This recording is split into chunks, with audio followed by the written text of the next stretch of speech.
The asset manager was one of the last in the industry to file its gender pay report this year, reporting gaps of 27% for mean pay and 29% for median hourly pay. For bonuses, the mean was 75% and the median was 60%. Women only made up 23% of employees with top quartile pay at the FTSE 100 company, but made up 53% of the lower quartile.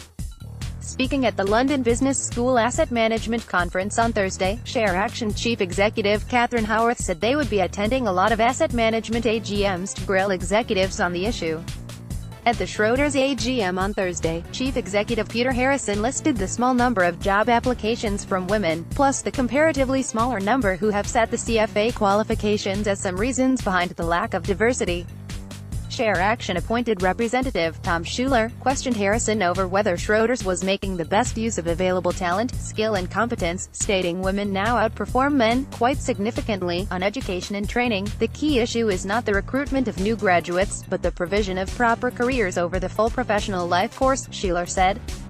In response to questions over what Schroders was doing to reduce pay and bonus differences, Harrison said they only use headhunters that sign up to Gender Diversity Code, ensure they have 50% women at every assessment center and encourage flexible working.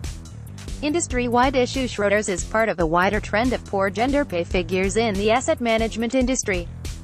The average mean gender pay gap is 30.5%, while the median is 29%, according to figures crunched by Portfolio Advisor in April, based on 37 asset managers. Jupiter Chief Executive Martin Slendenbroek was defensive about the figures for his firm when questioned about it at the asset manager's annual press dinner on Wednesday, stating he made no apologies for picking the best-performing portfolio managers. "That's the nature of our industry. That doesn't mean it is in every sense beautiful, but you are at the sharp end of capitalism." Jupiter had a mean pay gap of 38% and median gap of 25%. Nomura and Investec Asset Management tied for the highest mean gap, with 48.8%, while Standard Life Investments was second, with a mean gap of 47%. Conflict of interest. While Shareaction told Portfolio Advisor it was pleased with Schroders' response, it did state that no other individual or organization raised questions about gender pay, despite the issue receiving multiple headlines in the lead-up to the reporting deadline on the 4th of April.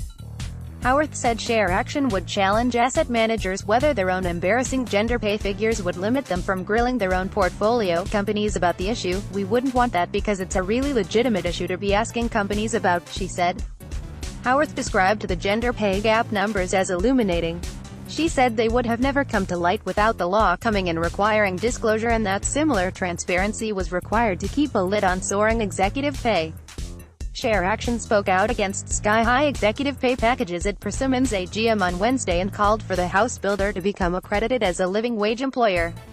However, the £75 million pay package for Chief Executive Jeff Fairburn slipped through with 52% of the vote, and the company rejected calls to pay employees the living wage.